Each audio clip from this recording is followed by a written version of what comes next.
வழியில் வந்த ஒரு அன்சாரி தோழரை அவர் முசாஃபிர் என்ற அந்த நிலையை மாற்ற வைத்து, அவராலும் முடியும், உன்னாலும் உழைக்க முடியும், உன்னால் சம்பாதிக்க முடியும், நீயும் பொருளாசைகளை அள்ளி சம்பாதிக்கலாம் என்ற ஒரு ஊக்குவத்தை பெருமானார் ஊக்கப்படுத்தினார் என்று சொன்னால், நாயகத்திடத்திலிருந்து நாம் கற்றுக்கொள்ள வேண்டிய தொலைதூர்ப்பு சிந்தனை ஒன்றல்ல ரெண்டல்ல ஆயிரம் இருக்கிறது. மேலான பெருமக்களே, ஸல்லல்லாஹு அலைஹி வஸல்லம் தோழர்களில் ஒரு தோழர் அப்துர் ரஹ்மான் இப்னு அவுஃப் ரலியல்லாஹு தஆலா அன்ஹு அவர்கள் மதீனாவிலே நுழைகின்ற பொழுது வறுமையான நிலையிலே நுழைந்தார். ஸல்லல்லாஹு அலைஹி வஸல்லம் வந்து நிற்கும் பொழுது ஏழ்மையான தோற்றத்திலே வந்தார். ரசூல் ஸல்லல்லாஹு அலைஹி வஸல்லம் சொன்னார்கள், இந்த சஹாபிக்கு யாராவது பொருளாதாரம் உதவி செய்யுங்கள் என்று பஜாரிலே பொது அறிவிப்பு செய்தார்கள்.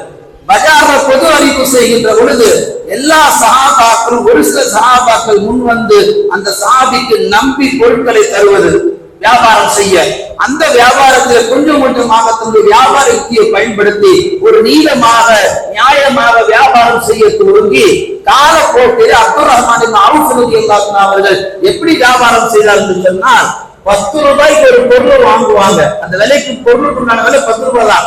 10 ரூபாய்க்கு வாங்குவாங்க. ஆனா இவர்கள் விற்கின்ற பொழுது 2 ரூபாய் குறைச்சி 8 ரூபாய்க்கு விற்பாங்க. சொந்த காசுல 10 ரூபாய்க்கு வாங்கி அதை விற்பனை செய்கின்ற பொழுது 2 ரூபாய் குறைச்சிருப்பாங்க. லாபத்திலே 2 ரூபாய் குறைத்துக் கொண்டு பொருள்